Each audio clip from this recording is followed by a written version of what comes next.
Jake was always busy. He worked long hours, attended meetings, and made sure to keep up with every new trend and project.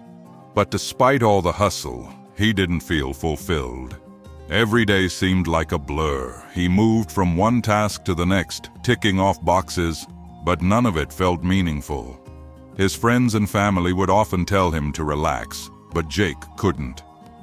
He thought that being busy was the only way to get ahead. But deep down, he wondered if all the effort he put into his work and goals was truly the best use of his time.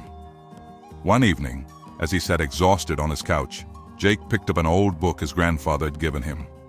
It was a collection of wisdom from different cultures, and one particular story caught his attention. The story was about a man who spent his entire life chasing the wrong goals, only to realize at the end that he had been wasting his time. Jake felt a strange connection to the story. Was he doing the same thing? The next day, Jake couldn't shake the feeling of unease. The more he thought about the story from the book, the more he realized how much he had been focused on the wrong things. He had spent years striving for success in the wrong areas, chasing promotions, seeking validation, and competing with others, thinking these were the keys to happiness. But now, it felt like all those efforts had been in vain. He was no happier, no more fulfilled than he had been before. The weight of his choices began to settle on his shoulders. He felt as if he was running in circles, achieving things that didn't truly matter. Jake began to ask himself, what have I really achieved?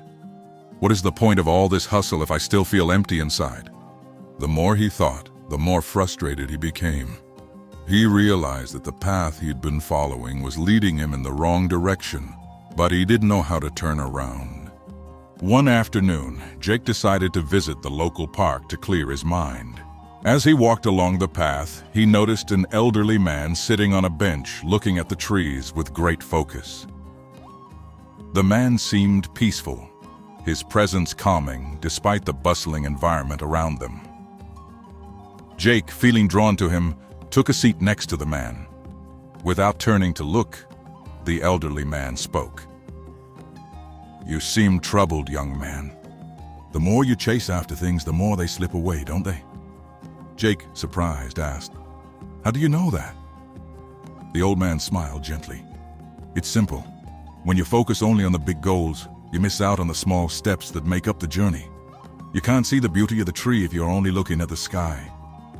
Jake felt a sense of relief. For the first time, he realized that he had been looking in the wrong direction all along. The small things mattered. If you're tired of running after the wrong goals and ready to change your path, hit subscribe Click the bell icon and join us on this journey toward real fulfillment. The next day, Jake met the old man again at the park. This time, the man handed him a small, simple stone. "Take this," he said. "Whenever you feel lost or uncertain, hold it in your hand. Let it remind you of the present moment. The stone is nothing special, just like you and I. But in its simplicity, it carries everything. Just as the stone remains grounded, so too can you if you focus on the present. Don't chase the wind. Stand firm like this stone. When you do, the world around you will start to make sense." Jake wasn't sure what the man meant at first, but he accepted the stone and held it in his hand. As he felt its weight, he started to sense something new, a stillness, a quiet peace. The more he held the stone, the more he realized that life, like the stone, didn't need to be rushed. It just needed to be held in the right way. As the days went on, Jake began carrying the stone with him everywhere. At first, he thought it was just a way to remind him to stay grounded. But soon, he realized that it was more than that. The stone helped him slow down, focus on the present, and quiet the endless noise in his mind. Each time he felt overwhelmed or distracted, he would hold it in his hand and simply be, feeling the texture, the weight, the stillness. He started to see how much time he had wasted, running in circles, chasing after things that didn't matter. He had been focusing on external achievements, thinking that they would bring him peace and fulfillment. But now he understood that true peace came from within. It was in the present moment, in the simplicity of being, not in the external pressures of success. For the first time in years, Jake felt free from the endless cycle of striving. He realized that the only thing he had ever needed to change was his focus. One morning, as Jake sat on a bench in the park with the stone in his hand, he began to reflect on everything he had learned so far. He thought about how easy it was to become distracted by the noise of life, always rushing toward the next goal, the next achievement. But now, he understood that the path to fulfillment wasn't about constantly chasing the next big thing.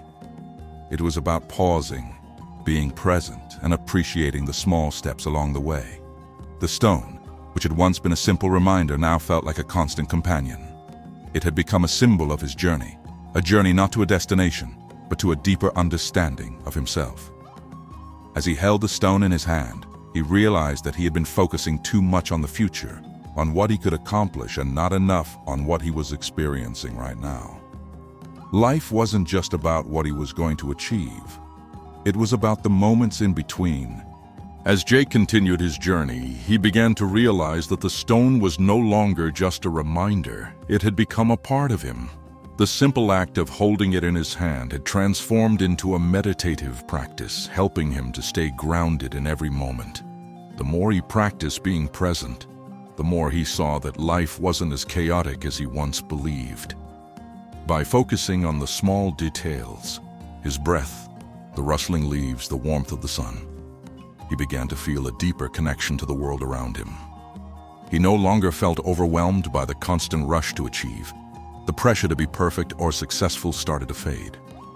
What mattered now wasn't what he would do in the future, but what he was experiencing in the present. He realized that he had been focusing on the wrong things all along. The stone had helped him see that true fulfillment came from embracing the now, not chasing the future. Jake took a deep breath and looked around. The park, the trees, the people, everything seemed so much clearer now. He realized that all along he had been focused on the wrong things. His whole life had been a series of chasing the next big goal, never stopping to appreciate the present moment. But now, with the stone in his hand, he felt at peace. It wasn't about chasing success, recognition, or validation anymore. It was about the beauty of being present, enjoying the simple moments, and understanding that true happiness wasn't found in what he had yet to accomplish, but in what he was experiencing right now.